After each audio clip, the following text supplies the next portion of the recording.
Il y a bien longtemps et très loin d'ici, dans un monde enchanté, au-delà des mers, vivaient des rois et des reines, des princes et des princesses, de bonnes fées et de méchantes sorcières, de féroces géants et de gentils nains.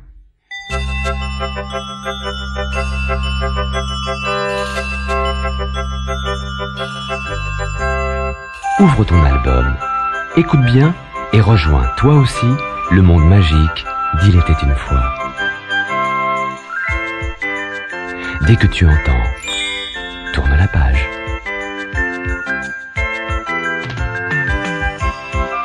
Les habits neufs de l'empereur.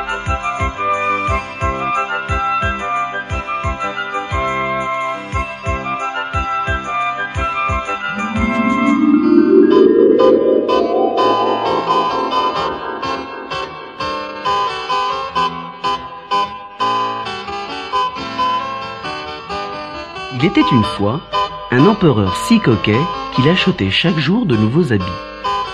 Il ne s'intéressait ni aux soldats, ni au peuple, ni aux affaires de l'État. Lorsqu'on demandait à ses laquais « Que fait l'empereur aujourd'hui ?», il répondait invariablement « Vous devriez vous en douter, il essaie de nouveaux habits. »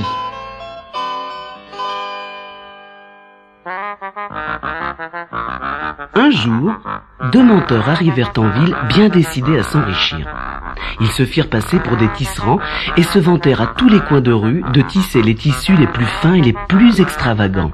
« Notre tissu le plus extraordinaire, affirmait-il aux braves gens, ne peut plaire qu'aux personnes intelligentes, car il est invisible aux yeux des sots. » Qu'est-ce que c'est que cette histoire? A-t-on inventé une nouvelle matière que seuls les gens intelligents peuvent voir?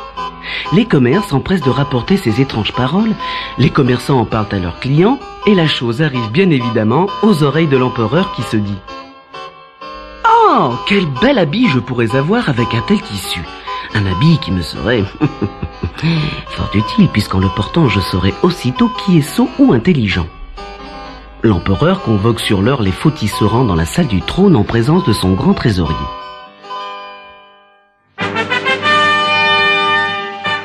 Ils saluent très bas, puis commencent à vanter les innombrables qualités de leur tissu extraordinaire et bien entendu très cher.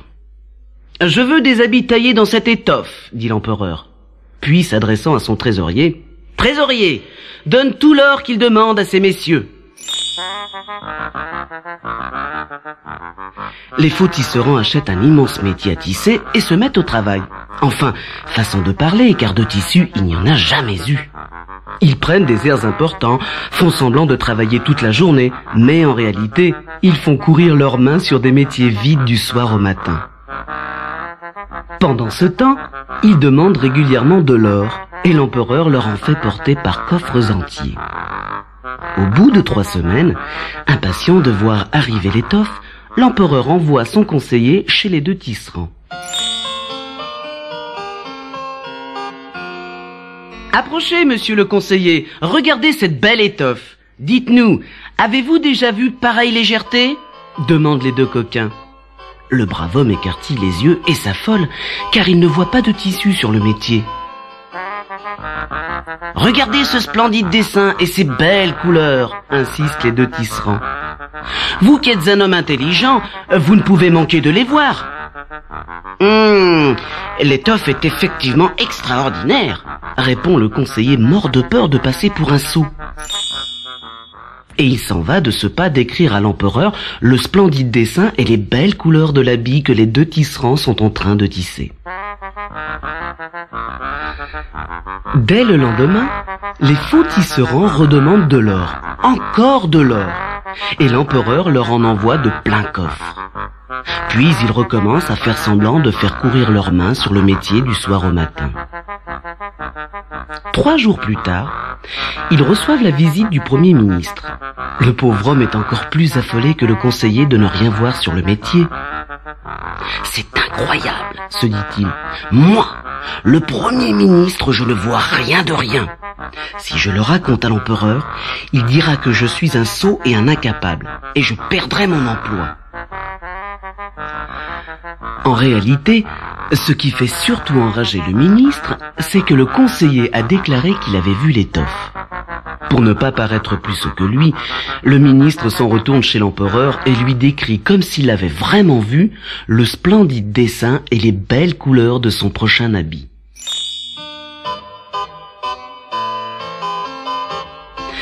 Dans toute la ville, on ne parle décidément plus que du tissu magnifique. N'y tenant plus, l'empereur décide d'aller l'admirer. Il s'entoure de ses courtisans et part chez les tisserands, son conseiller et son premier ministre en tête du cortège. Dès qu'il pénètre dans l'atelier, les deux coquins s'empressent de parler haut et fort. « Approchez, mes seigneurs, notre travail est presque terminé. Entrez donc, vous serez les premiers à pouvoir l'admirer. » Les courtisans écartillent les yeux, lancent un regard désespéré au ministre et au conseiller, mais comme ceux-ci ne disent mot, après un long moment d'effroi, tous s'écrient en chœur.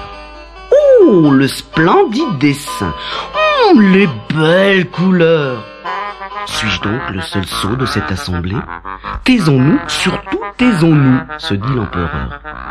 Il reste donc immobile et majestueux, la couronne sur la tête et le sceptre à la main. Alors, votre majesté, que pensez-vous de cette étoffe? Vous aurez vif plaisir à la porter. Approchez-vous, admirez quelle légèreté. Il n'est point nécessaire que je m'approche, déclare finalement l'empereur d'une voix forte. Ce tissu, c'est clair, mérite mon impériale approbation. Les courtisans approuvent de la tête en s'observant mutuellement. Croyant que tout le monde voit ce tissu qui en réalité n'existe pas, chacun fait semblant de le voir pour cacher sa sottise.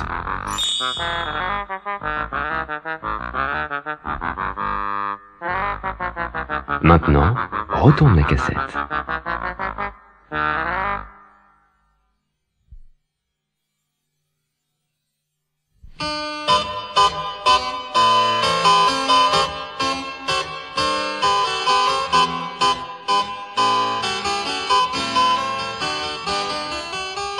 De retour au palais, les conseillers de l'empereur proposent qu'un habit soit taillé dans le nouveau tissu à l'occasion du cortège annuel de la cour.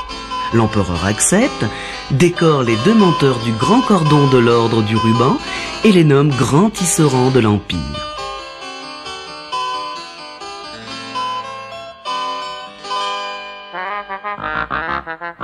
La veille du cortège, les menteurs décorés font semblant de couper, de coudre et d'apprêter le costume de l'empereur. Ils laissent des bougies brûler toute la nuit et font des bruits de ciseaux en criant « Passe-moi donc le fil d'or !»« Mais attends, j'achève la doublure !»« Fichtre, où sont encore passés les ciseaux ?» Ils font tellement de bruit que les voisins n'arrivent pas à fermer l'œil de la nuit. Et la rumeur se répand dans la ville que l'habit est absolument magnifique. Le matin, les deux tisserands font semblant de retirer les dernières épingles, de donner un dernier coup de fer, puis ils déclarent fièrement « Les habits neufs de l'empereur sont prêts !» Lorsque l'empereur arrive, les faux tisserands tiennent les mains en l'air comme s'ils présentaient des habits. « Voici le pantalon de sa majesté », dit le premier. « La chemise de sa majesté », dit le second. « L'habit brodé de sa majesté », disent-ils tous deux en faisant semblant de lui mettre sur le dos. L'empereur fait semblant d'endosser ses habits. Les menteurs le font tourner, ajustent un pli ici et là. Ce tissu est d'une légèreté extraordinaire, n'est-ce pas, sire? Vous verrez, majesté, un tel habit ne se sent pas. Effectivement, l'empereur se sent tout léger. Ce qui le gêne, c'est de se voir en caleçon long dans le miroir. Mais les faux tisserands continuent à s'empresser autour de lui et finalement s'exclament. Sa majesté a grande allure dans son nouvel habit. Il semble si sincère que tout le monde applaudit et les courtisans de surenchérir. Oh, le splendide dessin! Oh, les belles couleurs qu'a le nouvel habit de notre empereur! Ne sachant plus que faire, l'empereur fait semblant de s'admirer dans le miroir. Il essaye de deviner qui, dans l'assistance, ne voit pas ses habits. Mais non. Apparemment, tout le monde admire cet habit que lui, l'empereur, ne voit pas.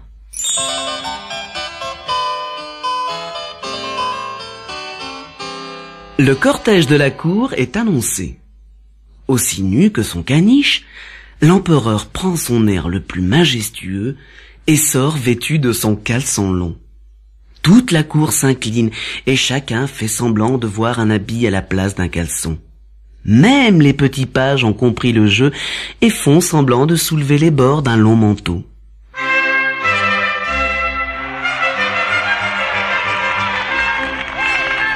Le cortège commence.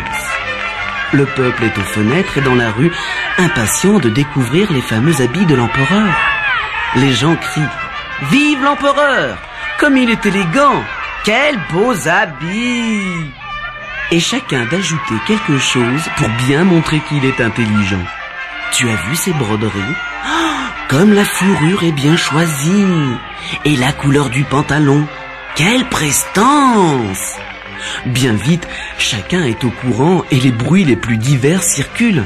Sur la couleur du pantalon, par exemple. Elle est vert pistache pour les uns, rouge framboise pour les autres, ou encore panachée comme un cornet de crème glacée. Quand subitement, un petit enfant crie à son père. « Papa, papa, le monsieur, il est tout nu !» Le père rougit et dit tout bas. « Tais-toi » Mais tout le monde s'est retourné et l'enfant insiste. « Papa, papa, pourquoi le monsieur il est en caleçon ?» Les gens chuchotent. « Qu'a-t-il dit ? Tu as entendu ? L'enfant dit que l'empereur est tout nu. » La nouvelle se répand très vite et les gens disent de plus en plus haut que l'empereur est en caleçon. Naturellement, il finit par l'entendre et commence à comprendre l'horreur de sa situation. Il continue néanmoins à marcher en tête du cortège, l'air aussi majestueux que possible, mais en pressant le pas.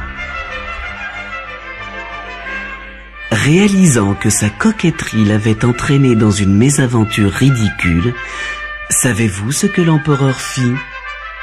Il décida de ne plus s'intéresser autant aux habits et de s'occuper un peu plus de ses soldats, de son peuple et des affaires de l'État. Il envoya son commissaire arrêter les deux bandits. Mais il s'était déjà enfui, et lorsque le commissaire arriva, les deux coquins étaient déjà très très loin.